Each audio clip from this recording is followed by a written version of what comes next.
Welcome to all of you in the 7th lecture of the manufacturing processes. Today we are going to discuss buoyancy force applied on the core during the molten material filling and design of the riser and some of the problem related to the these 2 points. So first of all, core. So just look at the image figure.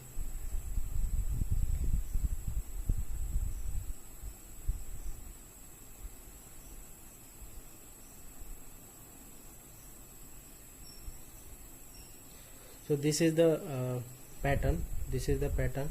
It is actually fitted in the mold box. सबसे पहले क्या करेंगे, mould box में इस pattern को रख के हम रैमिंग कर लेंगे मोल्ड बॉक्स में, और जब इसको रिमूव करेंगे, जब इसको हम आप रिमूव करें तो ये जो पैटर्न है, इस पैटर्न से आपको प्रोडक्ट कैसा मिलेगा, इस शेप का मिलेगा, लेकिन आपको क्या चाहिए, हॉलो चाहिए, हॉलो चाहिए थ्रू होल्स।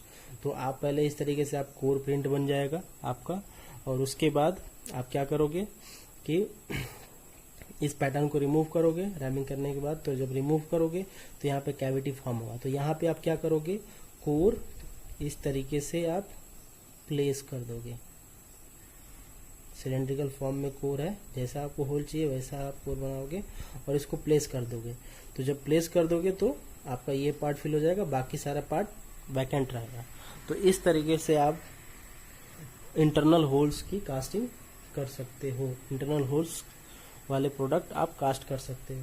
तो होता क्या है, जब आप मोल्टन मटेरियल फिल होता है, सपोज आपने बॉटम गेट इंस्टॉल किया हुआ, बॉटम गेट है, ये आपका रनर हो गया, ये आपका स्प्रिंग हो गया, ठीक है। तो जैसे ही मटेरियल आपका लेयर बाय लेयर, मटेरियल आपका जो है molten material layer by layer fill होगा, लेयर बाय लेयर जब फिल होगा तो क्या होगा, तो जो यहाँ पे आपने कोर इंस्टॉल किया होगा, कोर फिट कर रखा है, तो क्या होगा, कोर के ऊपर ये लिक्विड मेटल क्या करेगा, एक बॉयंसी फोर्स लगाएगा। ये बॉयंसी फोर्स क्या करेगा, इस कोर को चाहेगा कि वो अपवर्ड शिफ्ट कर दे, इस पोजीशन से वो शिफ्ट कर दे एक पोजीशन से दूसरे पोजीशन पे। तो उसको होल्ड करके कौन रखेगा, तो वो होल्ड करके रखेगा वो कोर प्रिंट। कोर प्रिंट इसको क्या करेगा, होल्ड करके रखेगा। तो हम कितना कोर प्रिंट का एरिया दें, ये हम डिजाइन करेंगे, और कितना फोर्स लग रहा है इस कोर के ऊपर वो हम कैलकुलेट करते हैं। तो फोर्स जो लगता है वो होता है F equal to V into g, g is gravitational force, rho m minus rho c, ये फोर्स लगता है इन न्यूटन, ठीक है। जहां पे V जो है क्या है, वॉल्यूम ऑफ कोर है, कोर का ये वॉल्यूम है। जी क्या है, acceleration due to gravity, that is gravitational acceleration. Row m क्या है, डेंसिटी ऑफ, एम से ही पता चल रहा है, density of liquid metal, density of liquid. Rho c क्या है, सी यूज किया गया सबस्क्रिप्ट, मतलब कि कोर का है, तो डेंसिटी ऑफ कोर, ठीक है। तो इस तरीके से उस कोर के ऊपर इतना बुआंसी फोर्स आपका लगेगा। तो अब इतना फोर्स लग रहा है, तो इस फोर्स को होल्ड करने के लिए कितना कोर प्रिंट का एरिया चाहिए, कितना कोर प्रिंट का आपका एरिया चाहिए। तो उसके लिए क्या करना पड़ेगा, एम्पिरिकल फॉर्मूला है, एक्सपेरिमेंट बेस्ड फॉर्मूला है। एफ की वैल्यू जो है लेस देन और equal to 3.5 times of AC होना चाहिए। जहां एसी क्या है, एसी जो है आपका कोर प्रिंट एरिया है, कोर प्रिंट का एरिया है इन सेंटीमीटर स्क्वायर।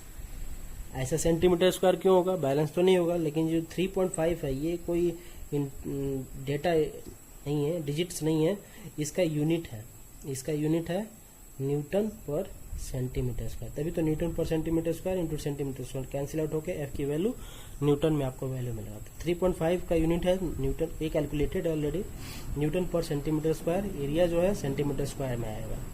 तो इस तरीके से क्या होगा, जैसे ही आप लिक्विड मेटल फिल करोगे तो जो आपने कोर यहाँ पे इंस्टॉल किया है, ये प्रॉपर पैटर्न को रिमूव करने के बाद, तो कोर के ऊपर क्या करेगा, लिक्विड मेटल बुआंसी फोर्स लगाएगा। तो बुआंसी फोर्स कितना होगा, F equal to we into g, bracket में रो एम माइनस रो सी।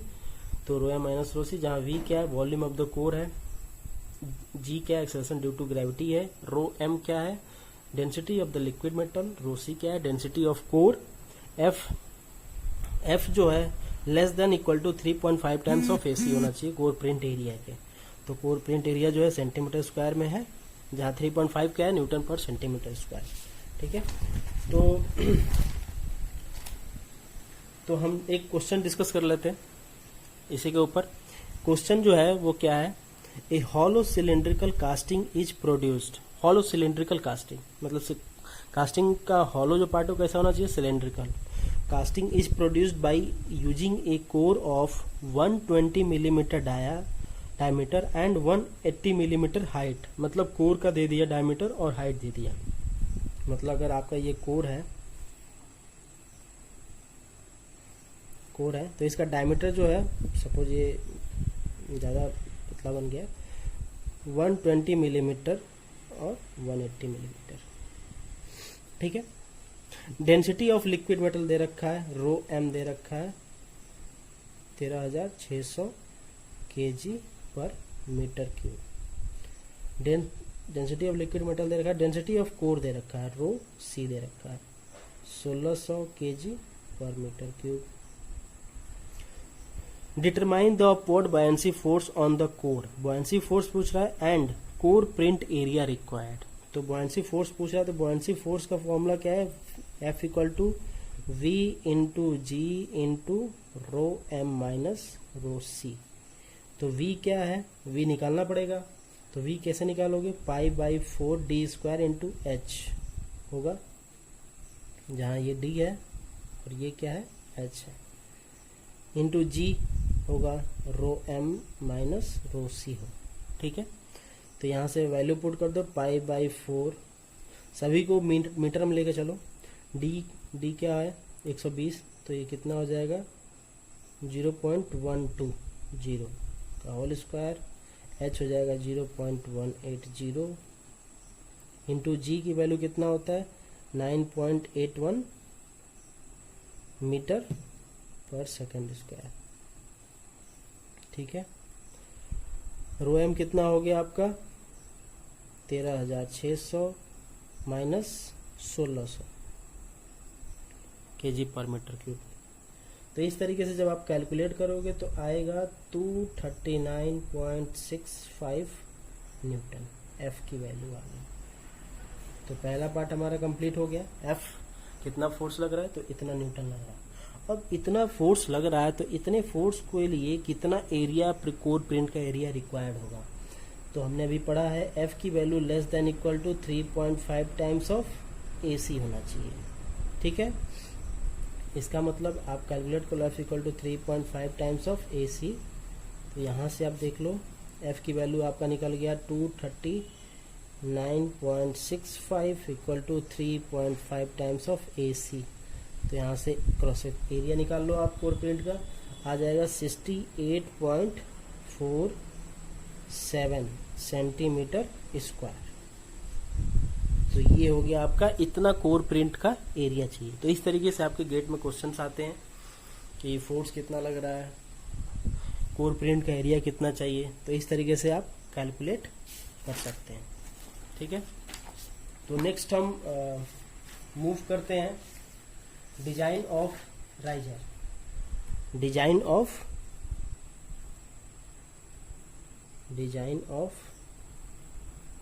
राइजर कि राइजर को हम डिजाइन कैसे करते हैं। तो एक बार फिर से फिगर हम देख लेते हैं स्टार्टिंग से कि कैसे राइजर हम इंस्टॉल करते थे। हम फिगर में ये हो गया आपका ड्रैग बॉक्स, ऊपर वाला हो गया आपका कोप बॉक्स,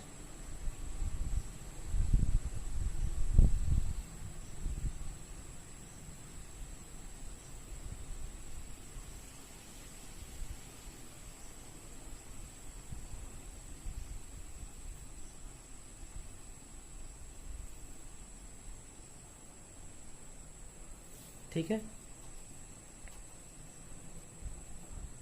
तो इसमें ये वाला पार्ट क्या है, यही पार्ट है राइजर, जिसका हमको डिजाइन करना है।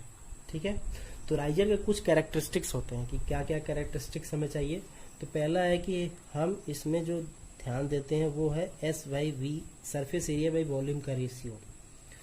जो फर्स्ट पॉइंट है सरफेस एरिया बाई वॉल्यूम का रेशियो। अब किस किस का कंपेयर करेंगे, ये है कास्टिंग प्रोडक्ट और ये है राइजर। ठीक है।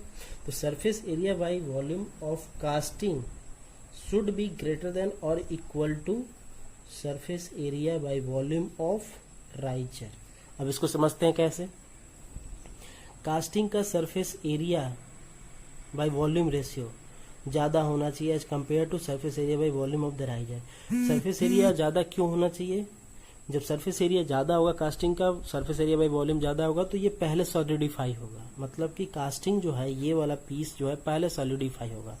तो हमें यही चाहिए होता है कि पहले ये सॉलिडिफाई हो और श्रिंक हो। तो श्रिंक पहले हो जाएगा तो लिक्विड मेटल जो राइजर के अंदर है, इसके अंदर जो है वो बाद में सॉलिडिफाई होगा, क्योंकि SA/V कम है तो इसका सॉलिडिफिकेशन रेट कम है, तो धीरे धीरे सॉलिडिफाई होगा। तो अभी इसके अंदर लिक्विड मेटल है, तो ये लिक्विड मेटल क्या करेगा, आपका इसके अंदर फील करेगा। तो वो क्या करेगा, श्रिंकेज को मैनेज करेगा। जब आपका मटेरियल जो है कास्टिंग जो है सॉलिडिफाई हो गया होगा, श्रिंक हो गया होगा, तो उस समय पे इसमें लिक्विड फॉर्म में होगा, तभी ये क्या करेगा, लिक्विड ये चारों तरफ ये क्या करेगा, पहुंचाएगा और श्रिंकेज को कंपनसेट करेगा। तो इस कंडीशन को कंप्लीट करने के लिए क्या कंडीशन होना चाहिए, surface area by volume of casting should be greater then surface area by volume of the riser. क्योंकि ऐसे समझ में आ रहा है सरफेस एरिया बाय वॉल्यूम ज्यादा होगा तो ऑब्वियसली हीट ट्रांसफर रेट ज्यादा हो, तो हीट ट्रांसफर रेट को कास्टिंग का ज्यादा होगा तो कास्टिंग पहले सॉलिडिफाई होगा, और हमें चाहिए भी कि कास्टिंग पहले सॉलिडिफाई हो और राइजर बाद में सॉलिडिफाई हो, क्योंकि राइजर के अंदर लिक्विड मेटल बाद में रहना चाहिए। ठीक है।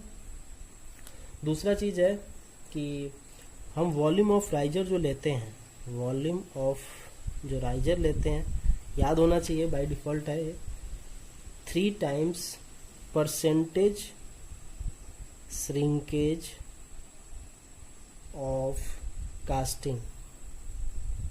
आपको न्यूमेरिकल्स में दे देगा कि जो कास्टिंग है उसका कितना परसेंट श्रिंक हो रहा है, जो वॉल्यूम है कास्टिंग का उसका कितना परसेंट वॉल्यूम श्रिंक हो जाता है। तो जब राइजर को कितना वॉल्यूम लोगे तो उतना ही तो नहीं लोगे, थोड़ा ज्यादा लोगे, तो कितना टाइम्स लेते हैं, 3 टाइम्स लेते हैं जो श्रिंक होगा। तो एक टाइम तो श्रिंक करके कंप्लीट कर देगा, बाकी 2 टाइम्स उस राइजर के अंदर अप्रॉक्स रहेगा मटेरियल। ठीक है। तो ये 2 चीजें हैं, 2 कैरेक्टरिस्टिक है, surface area by volume of the casting should be greater then surface area by volume of the riser, and volume of the riser should be taken as 3 times the percentage of the shrinkage of the casting। ठीक है। तो इस तरीके से आप design करोगे। तो 2 चीज आज मैंने क्लास में डिस्कस किया था कि surface area by volume of the riser obviously कम होना चाहिए कास्टिंग से, लेकिन हम कुछ ऐसा एलिमेंट ऐड कर सकते हैं, कुछ ऐसा डिजाइन कर सकते हैं कि ये जो राइजर है इसके अंदर मटेरियल सॉलिडिफाई ना हो, लेट से सॉलिडिफाई हो, टाइम ले सॉलिडिफिकेशन होने, मतलब कि कूलिंग रेट जो है स्लो हो। तो इसके लिए क्या करना पड़ेगा, जो आपका राइजर है उसकी बाउंड्री पे, सरकमफेरेंस पे इंसुलेटिंग मटेरियल की कोटिंग कर दो। तो इंसुलेटिंग मटेरियल का जब आप कोटिंग कर दोगे तो क्या होगा, वो स्लो रेट से सॉलिडिफाई होगा, हीट ट्रांसफर सराउंडिंग्स में कम होगा, तो आपका राइजर के अंदर लिक्विड मेटल स्लोली कूल होगा। दूसरा कंडीशन ये अप्लाई कर सकते हैं कि आप इसकी बाउंड्री सरफेस पे, इसके सरकमफेरेंस पे, इंटरनल सरकमफेरेंस पे एक्जोथर्मिक मटेरियल ऐड कर दो।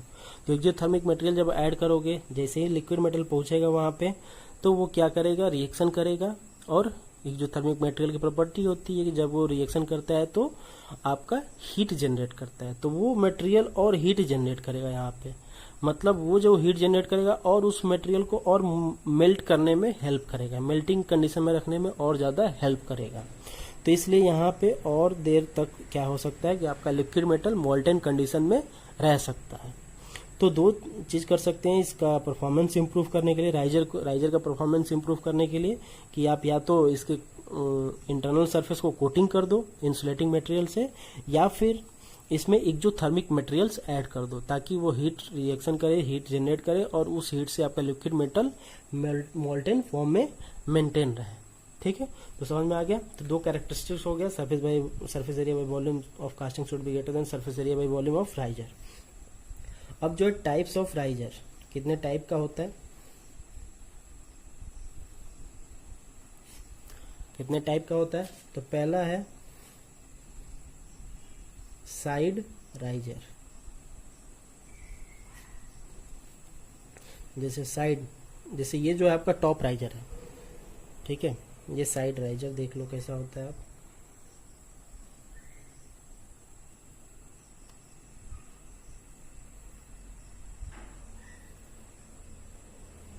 ये आपका साइड राइजर का फिगर, साइड राइजर, ये जो है इसमें राइजर का काम कर रहा है, ये है राइजर। ठीक है, तो इसमें सरफेस एरिया क्या होगा, सरफेस एरिया, तो राइजर का सरफेस एरिया होगा ये सरकमफेरेंशियल एरिया जो बॉटम पे है ये होगा, और ये पेरिफेरल एरिया होगा। तो क्या हो जाएगा, 2 times circumference area top and bottom area, that means π/4 into d square, ये होगा, प्लस ये एरिया, तो मान लिया हाइट h है, डायमीटर d है, तो क्या हो जाएगा π इंटू डी इंटू एच। ठीक है, तो सरफेस एरिया इस साइड राइजर का हो जाएगा 2 times π/4 d square plus πdh, क्योंकि 2 टाइम्स क्यों हुआ, क्योंकि टॉप एंड बॉटम दोनों एरिया है जो कि हीट रिलीज कर रहा है, और यहाँ पे सरकमफेरेंशियल एरिया है। तो ये हो गया साइड राइजर। नेक्स्ट देखते हैं दूसरा, टॉप राइजर। टॉप राइजर तो अभी हमने देख ही लिया, मटेरियल जो है उसके टॉप पे इंस्टॉल होता है। ठीक है, ये है राइजर, ये है डायमीटर डी, ये है एच। ठीक है, तो इसका सरफेस एरिया क्या होगा, इसका सरफेस एरिया होगा आपका, इसका सरफेस एरिया केवल यही टॉप वाला एरिया है जो कि हीट रिलीज कर रहा है, और ये सराउंडिंग एरिया, ये एरिया से कोई हीट रिलीज नहीं हो रहा है। तो क्या हो जाएगा π/4 d square plus π into d into h. तो इसमें सरफेस एरिया कम है हीट ट्रांसफर के लिए। ठीक है, as compare to side riser. ठीक है, तो अब हम डिजाइन करते हैं कि कितना होना चाहिए, क्या होना चाहिए। तो पहले देखते हैं फॉर साइड राइजर हमें करना क्या है, सरफेस एरिया क्या करना है हमें, सरफेस एरिया बाय वॉल्यूम क्या करना है हमें, कम से कम रखना है। यहां से आप देख सकते हो कम से कम रखना है, मतलब सरफेस एरिया मिनिमम होना चाहिए सरफेस एरिया।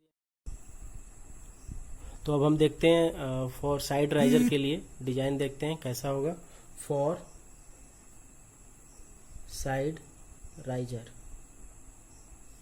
क्या होना चाहिए, साइड राइजर हमें करना क्या है, सरफेस एरिया में वॉल्यूम को कम करना है, मतलब सरफेस एरिया कम से कम रखना है ताकि हीट ट्रांसफर रेट कम से कम हो। हीट ट्रांसफर रेट कम से कम होगा तो राइजर में जो मटेरियल है धीरे धीरे सॉलिडिफाई होगा, सॉलिडिफिकेशन रेट स्लो होगा।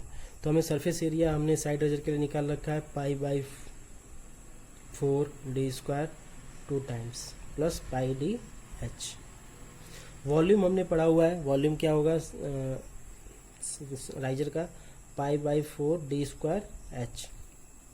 h निकाल लेते हैं 4v/πd स्क्वायर, यहाँ पुट कर देते हैं h को यहाँ पे। तो सरफेस एरिया क्या हो जाएगा 2, ये 2 से कैंसिल आउट कर देते हैं, तो हो जाएगा π/2 d square plus pi into d into h की वैल्यू पुट कर देते हैं 4v/πd स्क्वायर। तो यहाँ से हो जाएगा π/2 d square plus pi cancel out, d से एक d cancel out, that means 4v/d surface area. ठीक है, अब हमें सरफेस एरिया को क्या करना है, मिनिमाइज करना है, कम से कम। तो क्या करें, डिफ्रेंशिएट कर दें, पढ़े होंगे मैक्सिमम मिनिमा। तो क्या कर दें, पार्शियल डिफरेंशियल डी के रेस्पेक्ट में कर दे, तो क्या हो जाएगा π/2 इंटू 2d हो जाएगा। ये क्या हो जाएगा 4v/d स्क्वायर हो जाएगा, पावर जाएगा तो -1 हो जाएगा डिफ्रेंसिएशन में, -1 यहाँ आ जाएगा तो माइनस हो गया, और d की पावर -2 हो जाएगा तो नीचे चला आएगा d स्क्वायर। ठीक है, तो ये क्या होना चाहिए मैक्सिमम मिनिमम के केस में डिफ्रेंसिएशन क्या होना चाहिए, 0। तो ये 2 कैंसिल आउट हो जाएगा, pi into d minus 4v by d square equal to 0। तो यहाँ से आपका क्या आएगा, 4v by d square equal to क्या हो गया, पाई डी। तो यहाँ से v क्या आ जाएगा, पाई डी क्यूब बाई 4। ठीक है, तो v होता क्या है, v होता क्या है, pi by 4 d square h। इसका मतलब क्या हुआ, h इक्वल टू डी। ये h इक्वल टू डी किस केस में है, फॉर मिनिमम सरफेस एरिया के लिए। फॉर मिनिमम सरफेस एरिया के लिए क्या होना चाहिए, फॉर मिनिमम सरफेस एरिया के लिए h इक्वल टू डी होना चाहिए, d इक्वल टू h होना चाहिए। अब हम चेक कर लेते हैं कि ये मैक्सिमा केस है कि मिनिमा केस है, जो अभी हम पढ़ते आते हैं कभी। तो अभी इसको डिफ्रेंशिएट करेंगे, कंटिन्यू करते हैं डिफ्रेंशिएशन। तो d s a by d d equal to क्या आया था, pi d minus 4v by d square, ये आया था। डबल डिफ्रेंशिएशन करते हैं मैक्सिमम मिनिमा के केस में, तो हम डबल डिफ्रेंशिएशन कर देते हैं surface area by d D square. तो क्या हो जाएगा, पाई माइनस 4v बाई, ये क्या हो जाएगा, -2 आएगा तो ये प्लस हो जाएगा, 2 टाइम्स हो जाएगा, और ये क्या हो जाएगा, डी क्यूब। तो ये आप देख लो, ये पूरा का पूरा जो है कंटेंट जो है आपका, ये क्या है, आपका पॉजिटिव है, ये पूरा का पूरा पॉजिटिव है। इसका मतलब ये केस क्या हो गया, मिनिमा का केस हो गया। तो ये कंडीशन अप्लाई हो रहा है। तो for minimum surface area, for minimum surface area of side riser, condition क्या हो गया, d इक्वल टू h होना चाहिए। ठीक है, तो सरफेस एरिया बाई वॉल्यूम क्या हो जाएगा, जो हमें रिक्वायर्ड है ऑफ राइजर का, क्या हो जाएगा, 2 times pi by 4 d square plus pi into d into h की जगह डी लिख सकते हैं, डिवाइडेड बाई वॉल्यूम क्या होगा, पाई by 4 d square into h की जगह डी लिख सकते हैं। ठीक है, तो यहाँ से कैंसिल आउट जब हम करेंगे, जैसे देख लो, डी स्क्वायर सब कैंसिल आउट हो गया, यहाँ से 2 कैंसिल आउट हो गया, तो पाई by 2 plus pi divided by pi by 4, pi cancel out कर देते हैं, तो यहाँ से यहाँ पे डी बचेगा। तो यहाँ से क्या आ जाएगा,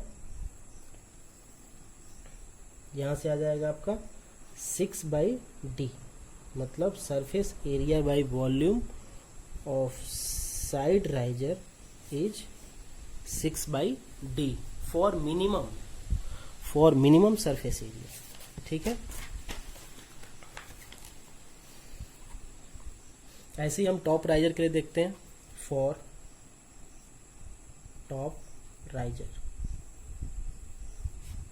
के लिए डिजाइन करते हैं, तो सरफेस एरिया हमने क्या निकाला हुआ है, pi by 4 d square plus pi d h. वैसे ही v equal to pi by 4 d square h, तो यहाँ h की वैल्यू निकाल सकते हैं 4v by pi d square. इसको पुट कर देते हैं यहाँ पे, तो आ जाएगा सरफेस एरिया क्या आ जाएगा, pi by 4 d square plus pi D into 4v by pi d square. यहाँ से पाई कैंसिल आउट, डी से डी कैंसिल आउट, तो हो जाएगा pi by 4 d square plus 4v by D surface area. अब इसको डिफ्रेंशिएट कर देते हैं पार्शियली डी के रेस्पेक्ट में, तो क्या हो जाएगा, pi d by 2 minus 4v by d square होगा। ये क्या होना चाहिए, 0। ठीक है, तो यहाँ से निकाल लो value, pi d by 2 equal to 4v by d square. तो यहाँ से क्या आ जाएगा, v equal to pi d cube by 8, जो कि क्या होना चाहिए, pi by 4 d square into h के इक्वल। तो h इक्वल टू क्या हो गया, d बाई 2। ठीक है, मतलब टॉप राइजर में अगर आपको मिनिमम सरफेस एरिया की रिक्वायर चाहिए तो h क्या होना चाहिए, d बाई 2 के इक्वल होना चाहिए। ठीक है, अब हम देख लेते हैं कि ये मैक्सिमा का केस है कि मिनिमा का केस है। ये क्वेश्चन बाद में डिस्कस करेंगे। क्वेश्चन हम बाद में डिस्कस करेंगे। देख लेते हैं मैक्सिमम का केस है कि मिनिमम का केस है। तो d by s a by d क्या आया था हमारा, pi d by 2 minus 4v by d square, ये आया था। ठीक है, अब इसको डबल डिफरेंशिएशन कर देते हैं। Surface area divided by del d square, तो क्या हो जाएगा, pi by 2 4v by d cube, और ये प्लस हो जाएगा और 2 टाइम्स हो जाएगा। तो पूरा का पूरा क्या है, पॉजिटिव है। तो ये मिनिमा का केस है, तो ये इसमें भी अप्लीकेबल है मिनिमा। तो इस तरीके से हमारा क्या आया, मिनिमा के केस में जो h है वो क्या होना चाहिए, d बाई 2 के इक्वल होना चाहिए। तो सरफेस एरिया बाई वॉल्यूम क्या होगा टॉप राइजर के लिए, तो सरफेस एरिया क्या है, pi by 4 d square plus pi into d into h की जगह लिख लेते हैं d बाई 2। वॉल्यूम क्या होगा, पाई बाई 4 डी स्क्वायर, एच की जगह लिख लेते हैं d बाई 2। यहाँ से सब कुछ कैंसिल आउट कर देते हैं, पाई पाई डी स्क्वायर कैंसिल आउट, तो क्या बचेगा 1 by 4 plus 1 by 2 divided by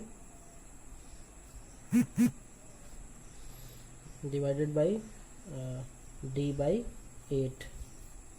तो यहाँ से जब हम निकालेंगे तो आएगा same 6 by D, surface area by volume of riser is D. ठीक है, तो यहाँ से हम क्या कंक्लूजन निकाल सकते हैं कि for side riser and top riser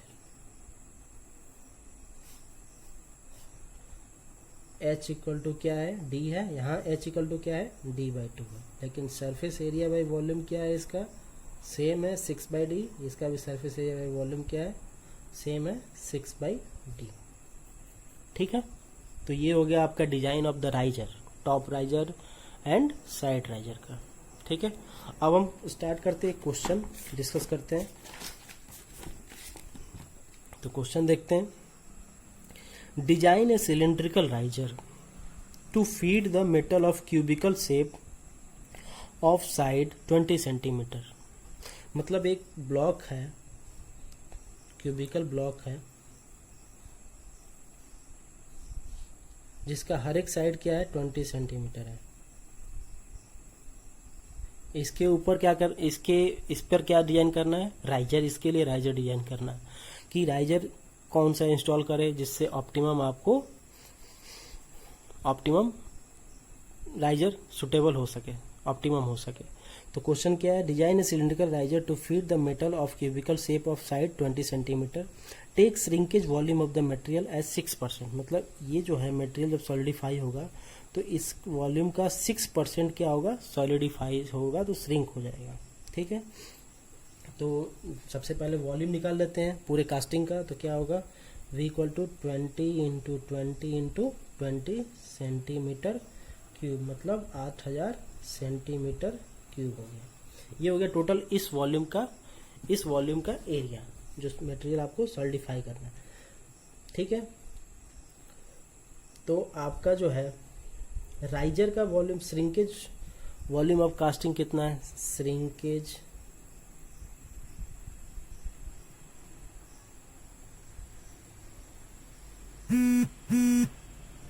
shrinkage volume of casting बोल सकते हो, या फिर राइजर वॉल्यूम आप बोल सकते हो। ये कितना होगा, 3 टाइम्स क्या था, percentage of shrinkage of metal.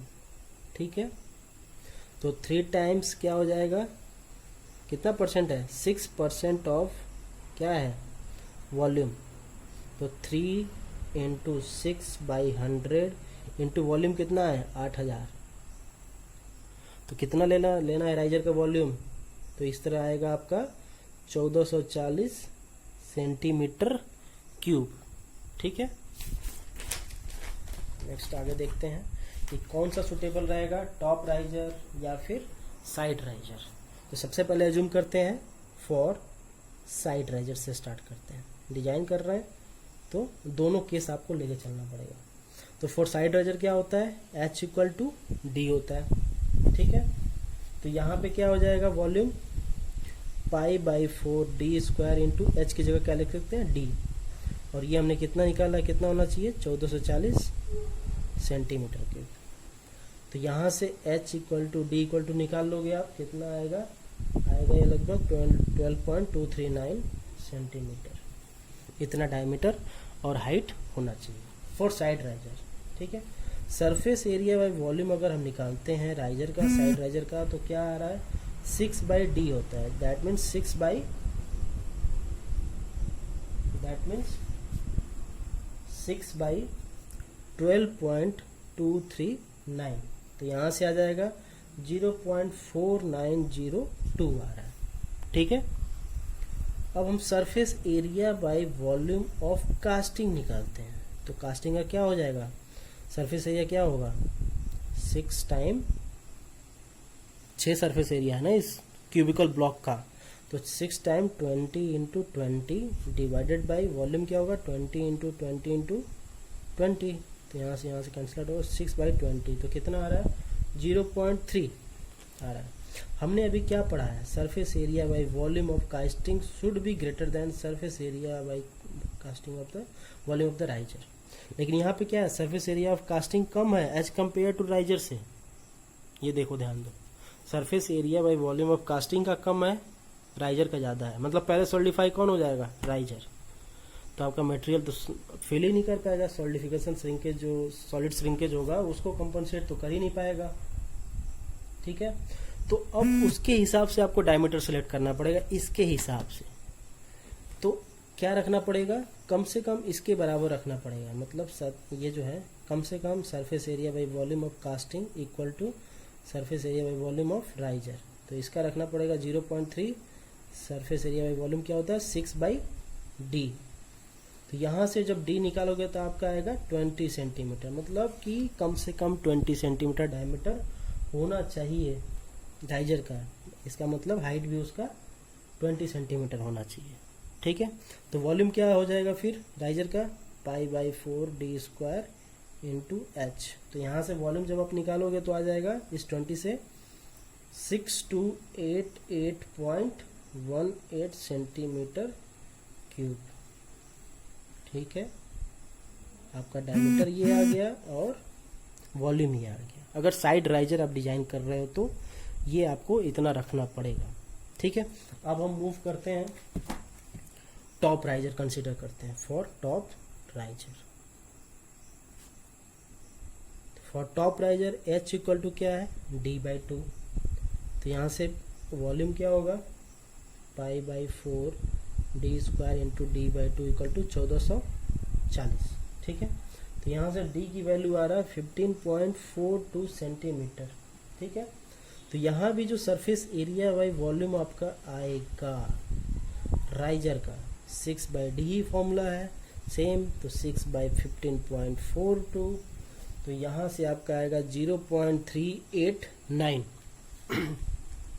ये स्टिल जो है surface area by volume of casting जो आ रहा था 6/a 6/20 0.3 इससे ज़्यादा है, टॉप राइजर में भी ज़्यादा है, तो फिर उसके हिसाब से इसको डिजाइन करना पड़ेगा। तो surface area by volume of casting equal to surface area by volume of riser का केस लेंगे, that means 0.3 equal to surface area by volume क्या लेंगे 6/d, तो यहाँ से d जो आएगा 20 सेंटीमीटर, सेम 20 सेंटीमीटर आएगा। ठीक है, तो यहाँ पे h क्या हो जाएगा d/2 होगा, तो h का वैल्यू हो जाएगा 10 सेंटीमीटर। ठीक है, तो वॉल्यूम निकाल लेते π/4 डी स्क्वायर इंटू एच, तो यहाँ पे जब पुट करेंगे तो यहाँ पे आएगा 3141.59 centimetre square, centimetre cube sorry. ठीक है, अब टॉप देखो, अब जो है वह डिसाइड करना है कि कौन सा चूज करें, साइड राइजर या top riser. Side riser case में क्या होता है डी की वैल्यू 20 सेंटीमीटर, एच की वैल्यू 20 सेंटीमीटर। वॉल्यूम कितना लगाना पड़ेगा, कितने वॉल्यूम का राइजर बनाना पड़ेगा 6288 सेंटीमीटर क्यूब का। और टॉप राइजर में क्या है कि एच की वैल्यू 10 सेंटीमीटर, डी की वैल्यू 20 सेंटीमीटर, लेकिन वॉल्यूम जो है 3141 है, 3141 वॉल्यूम का ही बनाना पड़ेगा राइजर। तो कौन सा बेनिफिशियल होगा आपका, 6288 वाला या फिर 3141 वाला? डिजाइन मतलब ऑप्टिमम करना है, कम से कम मटेरियल का लॉस हो, कम से कम हीट लॉस कम से कम हो, एफिशिएंसी ज़्यादा से ज़्यादा हो। तो क्या ये प्रेफर करोगे? We are going to choose top riser, ठीक है। तो इसलिए आप टॉप राइजर का डिजाइन करोगे, ठीक है। समझ में आ गया? तो आज का यही वीडियो ओवर करते हैं, लेक्चर ओवर करते हैं।